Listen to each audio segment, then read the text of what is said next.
Hello, welcome back to another of my new video.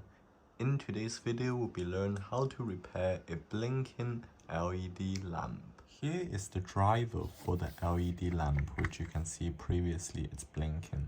Generally, if you see a LED lamp that is blinking, generally the ballast has gone wrong. If the lamp doesn't even ignite, then probably one of the LED in series have failed. So in our case, we can guess that's pretty sure that our LED bulbs themselves are good, but only the ballast has gone off. So to do with any electronic ballast or do any electronic repair, the first things once you get anything, you take it apart, look for any scorch marks. Here we can see some scorch mark here. The scorch mark tells us the high temperature region that the PCB has been exposed. In our case, the high temperature being exposed is highly likely to do with this diode here. You can see the PCB itself also get really much like discolored. If we put it around here and take it out. So another thing probably also caused the discoloring is the thyristor here.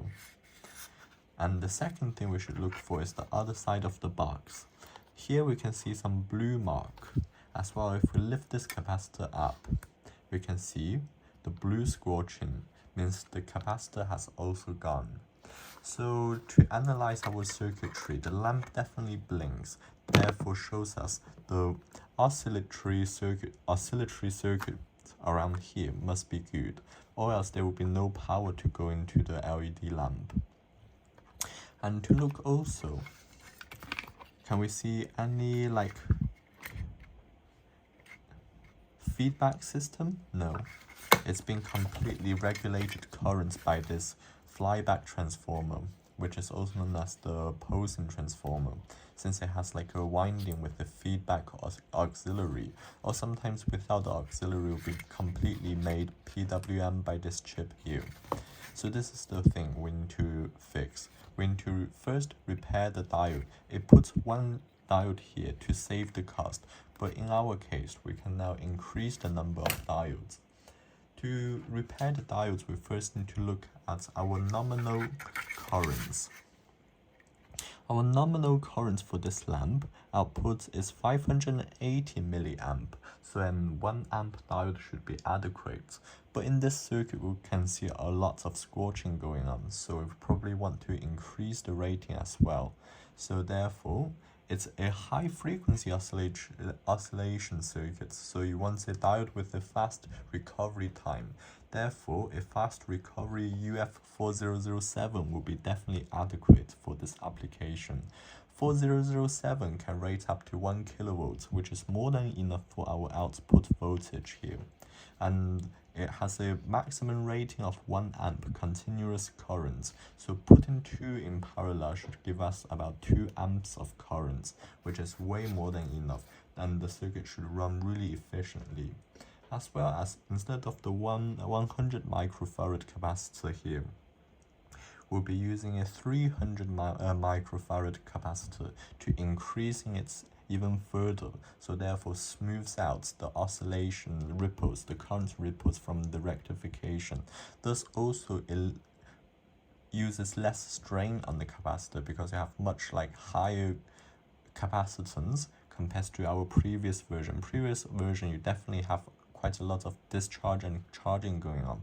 With a higher capacitance rating, the capacitance the voltage charging and discharging is actually much less because it can hold much more charge.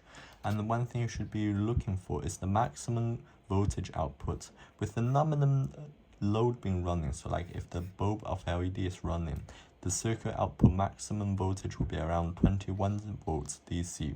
But if the bulb somehow fails or disconnected, the maximum output voltage will be 35 volts DC max. So in our case, if 50 volts capacitor rating should be good enough for our application.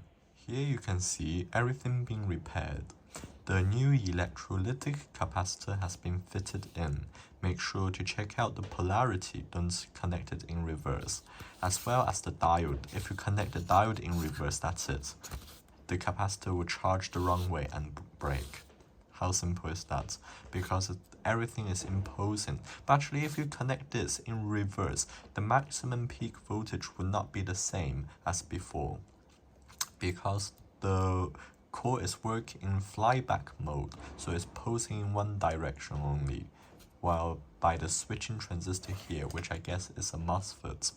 So let us put everything back to the lamp and test it out. Here we can see the lamp being repaired successfully. Now the lamp will shine bright for another couple of years or so until the LEDs start to degrade themselves, as all the phosphodie themselves will decay with time, exposure to heat and ultraviolet. And that's it for this video. Hope you like it.